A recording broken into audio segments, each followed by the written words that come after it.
One TV Patrol.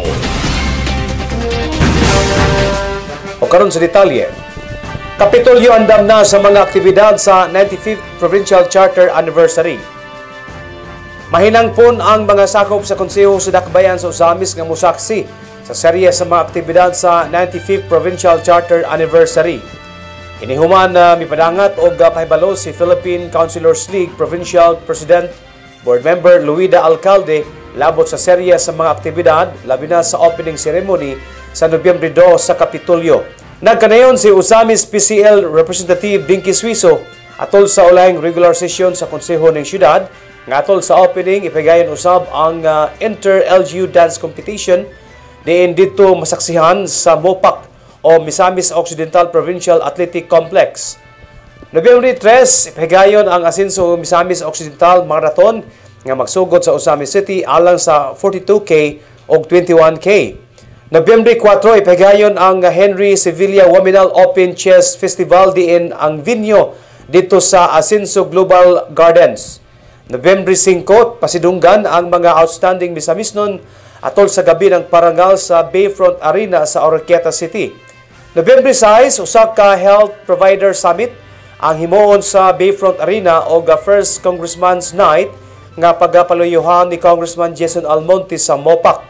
Nobyembre 7, dinhi sa Usamis, ipigayon ang basketball tournament, invitational o volleyball tournament invitational sa gymnasium sa Todela o sa samang adlaw ang Kapitolyo mo kasal na usab o gatusan ka mga magtiayong parisan sa kasalan ng bayan sa Asenso Global Garden sa Tangub City.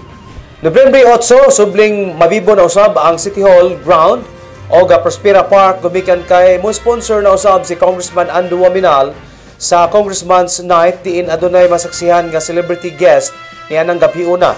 Nobyembre 9, pigayon ang 3rd Grand Pirangat Festival, himuon ang street dancing o float competition and free interpretation sa Mopac.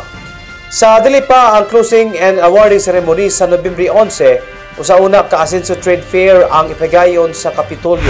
The Office of the Board Member Luida Alcalde of the PCL Federation, Madam Chair, sent to us the communications as well as the invitation to inform all the councils regarding the upcoming Pirangat or the 95th Provincial Anniversary of Misamis Occidental. And she wishes to inform all our members of the PCL of the important dates of the upcoming 95th Provincial Anniversary of Misamis Occidental, which will start on November 2, that is the opening ceremony, and also an Inter-LGU Dance Competition to be held at the Mopac grounds will start at 8 o'clock in the morning. On November 3, Madam Chair, there will be Asenso Misamis Occidental Marathon that will start at 2 o'clock in the morning. Starting point is Usamis City Hall for the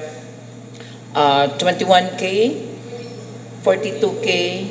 And also, this is also a kasalan sa Kapitolyo at 9 o'clock in the morning to be held at Asenso Global Gardens, Tangub City.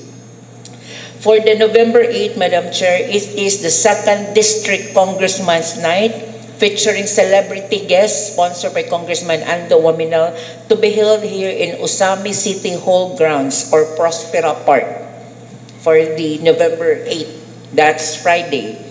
On November 9, Saturday, Madam Chair, is the 3rd Grand Pirangat Festival, street dancing and float competition, 7 o'clock, and the free interpretation will be 1 o'clock at the Mopac grounds in Oroquieta.